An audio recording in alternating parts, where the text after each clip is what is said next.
Muy buenas tardes a todos, sean todos muy bienvenidos a este espacio de Rueda de Saberes. Hoy estamos hablando de denominaciones de origen y la importancia de la propiedad industrial y cómo el impacto de la propiedad industrial en los saberes tradicionales y en los productos autóctonos de nuestros territorios ayudan a potenciar los productos. Soy María José Lamo, superintendente delegada para la propiedad industrial de la Superintendencia de Industria y Comercio, y me acompañan en esta tarde el maestro Jesús Ceballos, representante de una de las denominaciones de origen más destacadas de nuestro país relativas a la madera, así como el maestro Bernardo Rosendo, de la denominación de origen de Olinalá en México.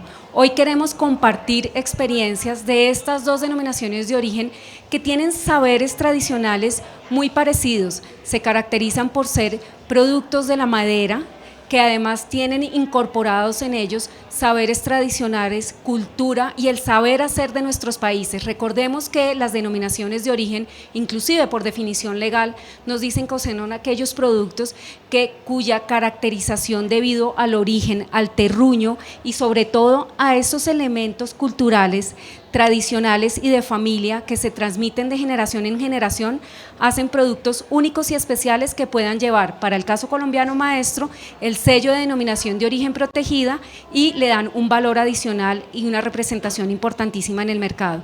No quiero extenderme más y quiero trasladarle unas preguntas a los maestros artesanales. Maestro Rosendo, cuéntenos desde la experiencia mexicana cómo es el saber hacer, cómo es el paso a paso de estas artesanías tan especiales que se producen hoy en el territorio mexicano. ¿Y qué tal? Encantado de estar aquí. Colombia, país maravilloso, amigable. Y ahora, pues compartiendo esta experiencia de Olinalá, de nuestra denominación de origen, con un gran maestro también, con el que hemos encontrado muchas similitudes, no solamente en el carácter, sino también en los diseños, en el arte. Bueno, Olinalá es una denominación de origen, la segunda más antigua de México, sin embargo, porque hubo ahí algunas omisiones, no está operando como debiera. Estuve aquí en Colombia hace 3-4 años precisamente para aprender de ustedes respecto a los mecanismos que utilizan, cómo es el procedimiento, ya que estuvo mal planteada de origen y a pesar de que es una de las más antiguas de México, no opera como debiera. Sin embargo, estamos ya trabajando en ello. Se hizo un extenso trabajo, un exhaustivo trabajo de investigación histórica, geológica, química, entre otras, y bueno, legales también, para poder arreglar esta denominación de origen y que sirva, que proteja. Sin la denominación de origen, nosotros no podríamos garantizar la supervivencia de esta herencia cultural, que es parte de la identidad de mi país. Muy importante, maestro Rosendo, usted menciona ese valor agregado que da la denominación de origen y es justamente el valor adicional que da la propiedad industrial, porque más allá de los sabores tradicionales, ese valor agregado que da la propiedad industrial y no solamente en términos de mayor valor, sino de reconocimiento, y en ese punto le quería preguntar al maestro Ceballos, ¿cómo han identificado ustedes el mayor valor o el valor agregado que le da la propiedad industrial y particularmente la denominación de origen a esta artesanía tan bonita de nuestro territorio colombiano? Bueno, yo creo que inicialmente la denominación de origen para nosotros fue un poco complicada, porque no la aceptábamos, porque lo primero que pensamos es, la gente va a creer que se va a disparar el precio del producto. Eso era, y los intermediarios, eso era lo que nos hacían ver. No le ponga eso porque eso se le dispara y no van a pagar. Pero luego, en mi caso, yo creo que fui uno de los primeros que tomó la decisión de utilizar la denominación de origen. Para mí ha sido muy importante. Es tan importante que tuve una experiencia con un cliente italiano que me compró unas piezas y las tenían detenidas en la aduana. Entonces yo le mandé la certificación de patrimonio, no le hicieron caso. le mandé la denominación de origen y con eso ya le devolvieron, le entregaron las piezas porque sabían de dónde venían, cuál era el origen de esas piezas. Y para mí eso es más importante que pensar en que una pieza va a tomar un mayor valor. Eso es falso, porque uno cobra es según el trabajo que se haga. Ese es un valor agregado, como dicen ustedes, que de pronto me sirve por aumentarle un poquito, eso sí. Tiene usted toda la razón, maestro, pero fíjese que ese valor no solamente se monetiza, sino es un valor en relación con el origen, la identificación, que es lo que vemos, que es lo más importante de la denominación de origen. Por eso le estoy diciendo, es lo más importante. Exactamente. Y la gente la va a ver en otros países, en el mismo Colombia, lo vamos a ver en las migraciones, en las aduanas, que van a respetar eso. Lo van a respetar porque van a saber de dónde proviene esa pieza, esa obra. Es cierto. En este punto, quiero que hagamos una comparación respecto a dos productos derivados de la madera que se producen en América, y fíjense ustedes las técnicas que tenemos. A mi izquierda tenemos las de Colombia y a la derecha la mexicana. Yo quisiera que cada uno nos contara, a todas las personas que nos están viendo, cuál sería la caracterización principal y por qué cuando un consumidor en el exterior vea una caja de Olinalá y vea una pieza de la Mopa Mopa, pueda identificar un elemento caracterizante. ¿Cuál sería ese, maestro?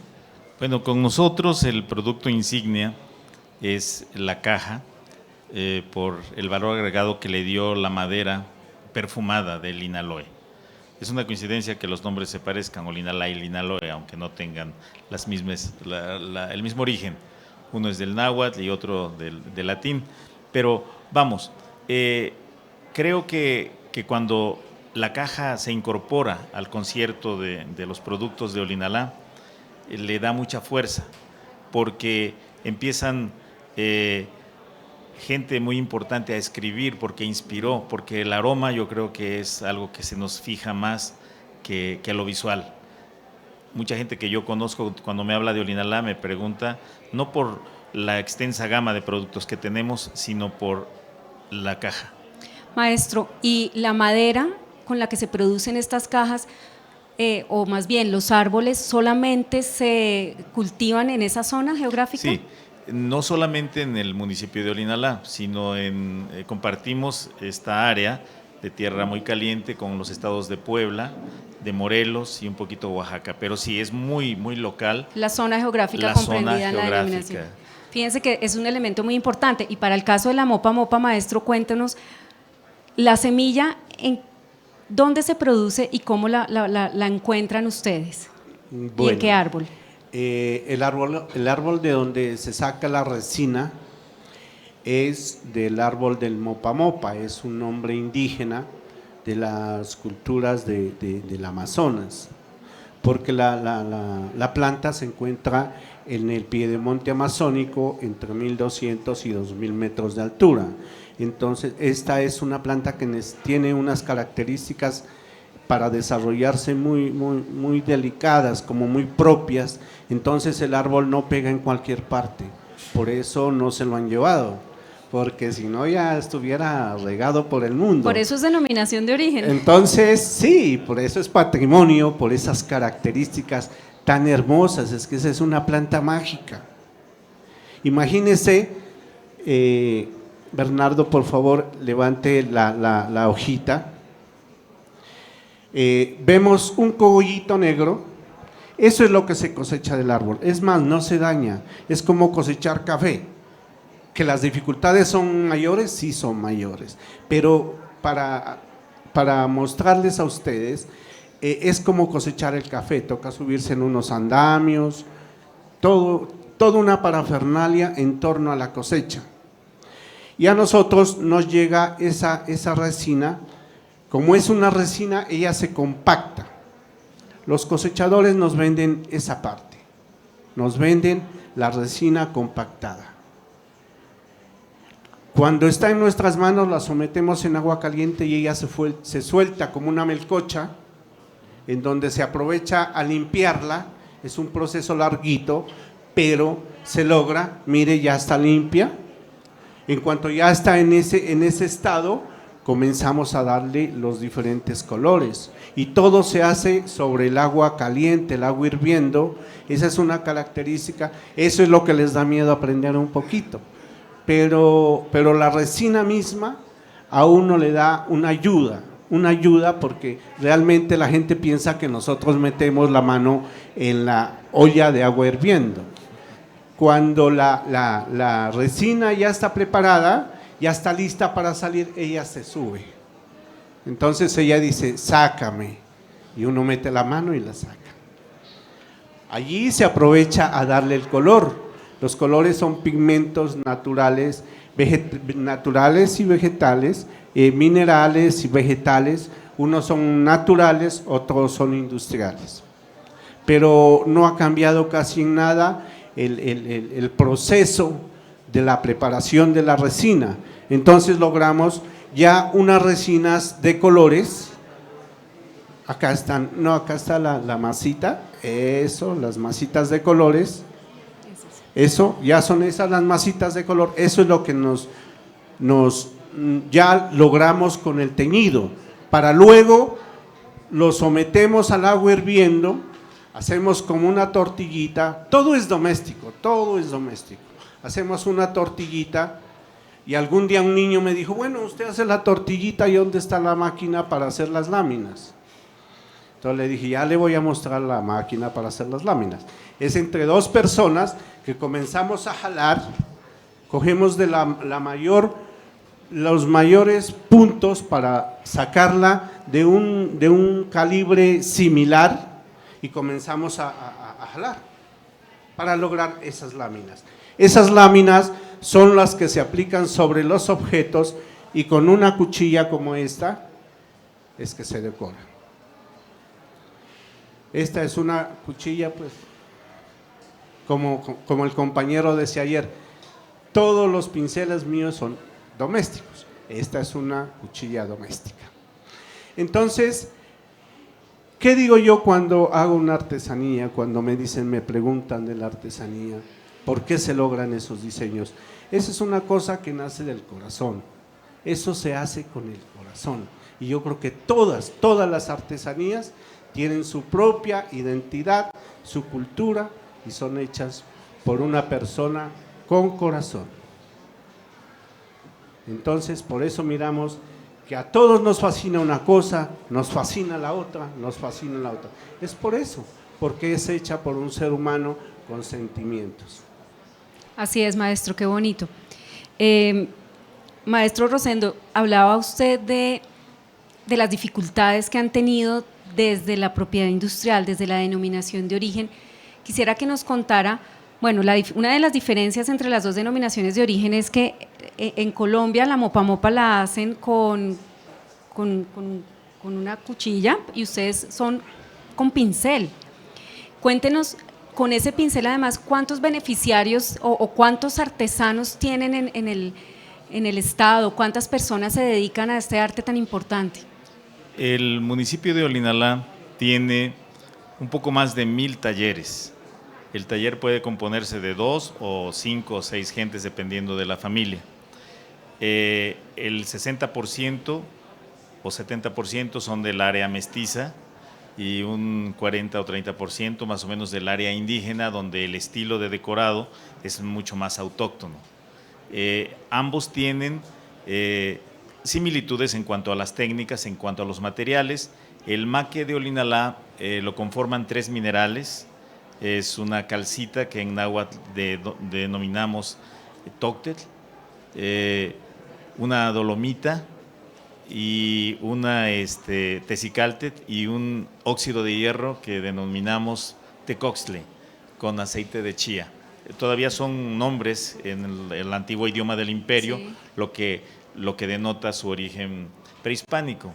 Como la apariencia de las piezas Ahora le voy a pedir al maestro que pueda tocar la negra, que diseñó ayer el artesano que estuvo haciendo este diseño. Se impregna con colas de venado el polvo, se bruñe y después se frota con un algodón para adquirir ese tono negro. No hay ningún otro tipo de barniz, es una técnica que se remonta a más de 30 siglos, que surge con la civilización madre, la cultura olmeca, que es la que da origen a los mayas, a los aztecas, a todas las demás civilizaciones. Así es, maestro, y el olor característico, porque fíjense que es una lástima que no puedan olerlo, creo que sin temor a equivocarme es la única denominación de origen de un producto artesanal que tiene un olor y está caracterizado en el pliego. El Inaloe, precisamente ahí tuvimos este problema, porque es lo que fascina y ahí se centró la protección en principio. Tuvimos que arreglar la denominación de origen para que protegiera los procedimientos, los materiales, porque ese fue el error, descuidamos esto y empezaron a alterarse. Bueno. Entonces, y decía yo hace rato, el Inaloe, y me encantó lo que el maestro dijo, de cómo el artesano se llega a enamorar de lo que hace, diciendo que el mopa mopa sube solo cuando ya está listo para ser manipulado, para interactuar con el artista. Un poeta describe también el Inaloe, porque la gente me dice, ¿y tienen que derribar el árbol? Por supuesto que sí. Es un trabajo de 2 años en el que se hacen incisiones en el tronco para que el árbol pueda mandar su aceite esencial a las heridas, ya que es un potente insecticida y fungicida. El siguiente año se le hace del otro lado y ya el árbol queda pues impregnado en su corazón con el Inaloe antes de talarse. Entonces el árbol necesita tener ese beneficiado, ya que de no hacerse moriría sin saber de su grandeza. Wow. Porque si se tala sin hacerle estas heridas, no huele absolutamente a nada. Tiene que hacer un proceso, un procedimiento. Por eso la fascinación y se dejó de lado lo otro que también es importante. Ahora, pues es algo indisoluble. Olinalá está ligado al Inaloe, nuestro producto insignia sigue siendo la caja, es lo que nos representa, por lo que nos conocen, pero Olinalá es mucho más y por eso la estancia en Colombia es porque ustedes tienen un programa que me fascinó aquí que se llama Tradición e Innovación. Así es. Tenemos que preservar los orígenes, la herencia cultural, pero también tenemos que pensar en el mercado, tenemos que innovar y tenemos que hacer que los artistas, como dice el maestro, de su propia iniciativa, inspiración, puedan desarrollar otro tipo de diseños. Creo que esa es la clave y eso garantiza la supervivencia de nuestra herencia cultural. El mercado regula las cosas, sí, es cierto. Y es para eso el asunto de la propiedad intelectual. En el caso nuestro, no solamente nos beneficia para preservar por ley las técnicas, para que no se alteren los materiales ni los procedimientos, sino que también, como dice el maestro, nos da esa garantía ante el mundo con el sello de dónde fue hecho y que hay un Estado respaldando el producto. Entonces esa es la clave, ¿no? Claro, toca usted unos temas muy importantes y que creo que hay que resaltar y con toda honestidad, como usted menciona, también decirlo desde el Estado. Nuestros países son unos países jóvenes en materia de denominaciones de origen, no tenemos una tradición de protección de más de 30, 40 años, cuando nos comparamos con mercados europeos que tienen más de 100 años, pues también tenemos que ser conscientes que tenemos un camino por recorrer, por ajustar, como usted menciona, en la denominación de origen mexicana. Seguramente las colombianas también serán objeto de revisión y creo que es el reto que tenemos como autoridades desde la institucionalidad, de estar muy atentos a que si las denominaciones de origen deben tener una modificación respecto a la caracterización inicial, tener las herramientas jurídicas para hacerlo, tener el apoyo para complementarlo y tener programas como el que hoy tenemos con Artesanías de Colombia, que podríamos mostrarles a ustedes en las mejores prácticas y crecer como América, como un país, porque cuando vemos las técnicas vemos que compartimos muchísimas técnicas e inclusive herencias que trajimos de la hispanidad, que fueron mezclándose con nuestras culturas indígenas y hacen hoy elementos de propiedad industrial muy importantes. Yo quiero en este punto preguntarle al maestro, desde la denominación de origen, ¿qué retos cree que tenemos en el país? Pues primero darla a conocer, eso yo creo que es el primer reto, porque algunos pocos la conocemos como artesanos. En la parte del ámbito artesanal, no muchos saben qué significa tener una denominación de origen. Entonces, en ese orden de ideas tenemos que darla a conocer, promocionarla, para que la gente cuando compra una obra al comprador, que compra su obra, decirle, vea, esto tiene denominación de origen, para saber qué compró, de dónde compró una identidad, compró una cultura, compró una historia. Eso es lo primero que debemos hacer.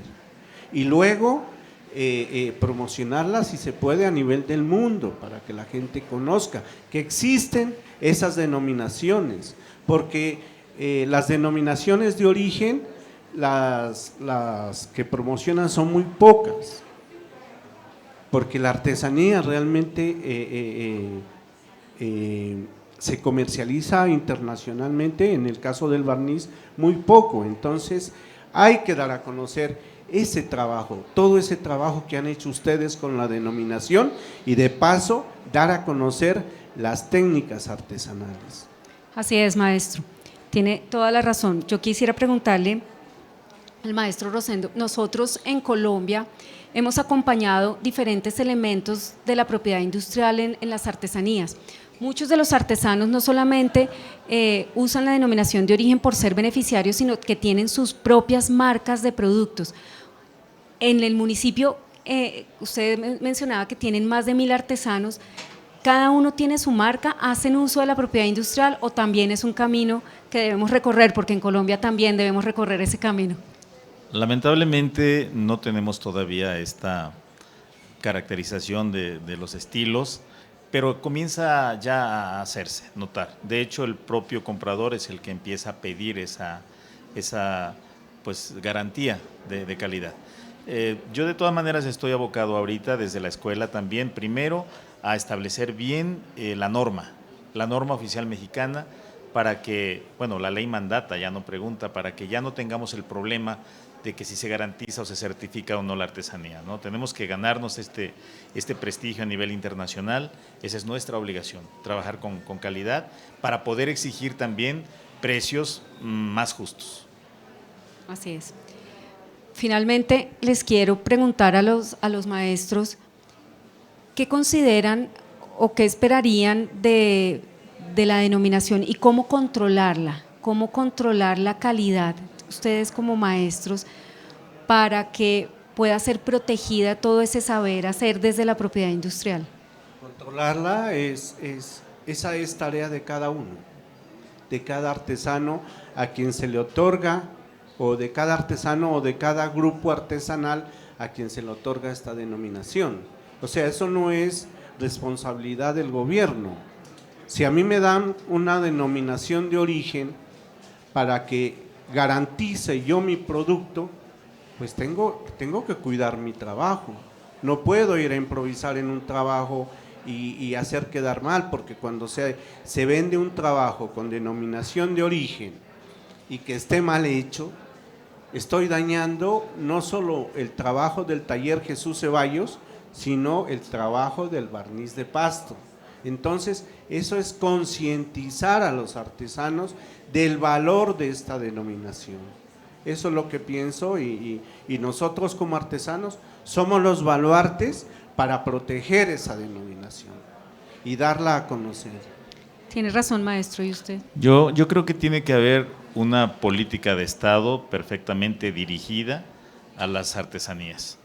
Creo en el caso de Olinalá, por ejemplo, que para iniciar esta nueva etapa de artesanía con certificación, no solamente lo que el maestro dice, que definitivamente un programa de promoción es importante permanentemente, pero también en el caso nuestro, repito, porque se alteraron ciertos minerales y ciertos procesos, lo que el Estado tendría que hacer para ser efectivo en nuestro caso es proporcionar en un tiempo determinado la materia prima controlada perfectamente, ¿cómo puedo decir? Pues sí, controlada, ¿no? Que sean los ingredientes con las fórmulas idóneas que ya tenemos, que se establecen en la norma durante cierto tiempo en el que el artesano se capitalice para que comience. Aunado a esto, un programa de capacitación en donde se le muestre, se le enseñe cuáles son los orígenes, cuáles son los aportes del mundo prehispánico, pero también lo que llega después, porque somos parte de todo. Hace rato el maestro decía atinadamente que somos parte de muchas culturas. Hoy ya no podemos hablar de algo puramente local. Compartimos iconografía, compartimos diseños, compartimos filosofía y se ve reflejado en lo que hacemos. Nadie puede decir que le copió a nadie porque esto viene del sentimiento, viene de la geometría, viene de algo que tenemos intrínseco todos. Así es, así es. Yo creo que son… Eso viene del saberes, ADN artesanal. del ADN Definitivo, artesanal, así sí. es, sí, señor. Creo que han tocado unos temas muy, muy importantes, maestro. El tema de la política pública. Quiero contarle que nuestro país hace una semana aprobó la política de propiedad intelectual en la que se han incluido algunas acciones orientadas a la protección, promoción de las artesanías como denominaciones de origen, que también sería una experiencia que podríamos compartir con ustedes, pero como autoridades también nos quedan muchos retos. Yo creo que lo más importante es saber que hay que trabajar en equipo, que la institucionalidad hace parte de esta promoción porque nos hace crecer como país y nos hace crecer en nuestro día a día. Y ahora sí, finalmente yo quisiera que ustedes dos le manden un mensaje a todas las personas que hoy están en la feria desde la propiedad intelectual. Porque pues hoy yo soy representante de propiedad intelectual, entonces bueno, quiero que… Claro, se hace la publicidad. No. Que nos cuenten si les han servido, no les ha servido, e invitarlos yo a la invito utilización. a los compañeros, a los artesanos, a proponer a las técnicas que aún no tienen la denominación de origen, tratar de buscarla, ¿no? Porque ahí es donde nos va a identificar nuestro producto. O sea, el barniz, sin la denominación de origen, pues igual la gente me dice, oiga, ¿y eso cómo lo pinta? Señora, esto no se pinta, esto se decora, ¿no? Entonces, pero con la denominación de origen ya va a decir, no, me facilita el estarle explicando lo que les explicaba ayer. Entonces ella ve la denominación de origen, no, dice, esto no es pintura, esto es mopa, barniz de pasto mopa. Entonces, pues nos facilita y de paso le garantiza al cliente que está comprando algo original. Porque ahorita vemos que hay mucha copia, muchos materiales que se parecen, pero esto nos protege,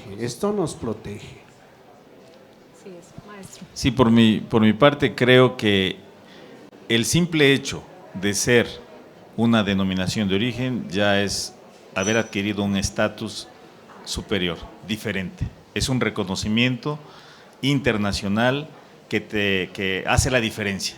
Es como una herramienta importantísima, como una gran arma en nuestras manos. Creo que eso sería lo que, como yo lo definía. Ahora que estábamos arreglando precisamente la de Olinalá, nos decía el INPI en México, bueno, tenemos la alternativa de una indicación geográfica. Yo dije, pues sí, pero es como si de repente a un general de división le dicen que va a ser sargento mañana. Entonces, en el caso nuestro no tengo autorización para hacerlo. Esto no lo hemos ganado y creo que sí merecemos ser una denominación de origen, que se haga lo que se tenga que hacer. Y además, si no tenemos nosotros esta herramienta, sencillamente muere. Esta tradición estuvo en riesgo de perderse. En serio riesgo hace 25 años, por eso yo me regreso a mi pueblo, a mi tierra, alarmado por esta situación, porque parece que todos ya estaban conformes con que así es el progreso y que hay cosas que ni modo han ido desapareciendo. La realidad es que hemos logrado nuevamente posicionar el prestigio de Olinalá y estamos garantizando por medio de capacitación a las futuras generaciones pues que esto perviva. Pero también las futuras generaciones no se van a dedicar a una actividad que no les remunere. Entonces, por eso tiene que ir acompañado de un programa de difusión internacional, es lo que nosotros estamos haciendo. Hoy puedo decir que tenemos un mundo, un mercado esperándonos, ahora sí, y ahora hace falta que nosotros respondamos produciendo calidad de manera responsable, en tiempo y en forma. Y esto es precisamente lo que quiero compartir con ustedes. O sea, hay muchas cosas que nosotros podemos, que creo que podrían replicarse aquí y viceversa. Por eso lo que usted menciona de hacer con México un intercambio a nivel de denominaciones de origen de institutos desde el Estado, enriquecerá tremendamente a nuestras dos naciones. Así es, maestro. Creo que tiene toda la razón. Quisiera felicitarlo por ese trabajo. Creo que además de la institucionalidad, personas como usted que se devuelven al territorio a trabajar en las denominaciones de origen, en mantener la tradición, le hacen mucho bien a la cultura y le hacen mucho bien a la propiedad intelectual de nuestras regiones. En efecto, tenemos previsto el año entrante hacer un intercambio de experiencias con las denominaciones de origen mexicanas. Tenemos un memorando de entendimiento suscrito con el INPI mexicano y seguramente estaremos haciendo una segunda fase de este importante encuentro. Nuevamente, maestro, muchas gracias por acompañarnos. No, gracias a ustedes por y invitarme. quiero destacar en el cierre varios temas importantes que hemos podido concluir. Lo primero, que la política pública es importante para apoyar todo el tema artesanal, que es un trabajo mancomunado entre los artesanos, las comunidades y obviamente la institucionalidad. El Estado juega un papel importantísimo en ello. Y que el Estado colombiano lo está haciendo fue un mandato, inclusive el presidente Duque en la apertura de la feria nos indicaba que debemos hacerlo y así lo hemos hecho y pueden seguir contando con nosotros. Entonces, muchísimas gracias por acompañarnos y creo que con esto terminamos. No sé si quieren dar unas palabras de cierre. Muchísimas gracias. Gracias, pues, maestro. Invitar a todos los colombianos, esta es una extraordinaria, pero extraordinaria muestra. Me he cansado de recorrer y creo que no he acabado todos los pabellones, es la más grande de Latinoamérica, sobre todo a la gente de Bogotá. Yo sé que la pandemia y todo, pero yo creo que sí, con todas las precauciones, debieran venir y ver esta maravilla de artesanía que tienen en todos los lados. Y felicitarlos por su apoyo a las denominaciones de origen. Tuve la fortuna el 7 de cruzar unas palabras con la primera dama del país, le obsequié a nombre de mi país, de mi tierra, un cofre que le encantó y ella me dijo también de que era una política de Estado el asunto de la protección a las artesanías, de la propiedad intelectual y los felicito por ello, me siento muy contento y honrado además. Muchas gracias a usted. Pues agradecerle al paisano, porque dicen que los pastuzos hablamos como mexicanos. Claro. ¿No? Entonces yo a todo el mundo le digo paisano. Agradecerles y esta intención de unión yo creo que es lo más importante. La conclusión más grande es la unión de los pueblos. Ahí está la fuerza. Muchas gracias. Así es, muchas gracias.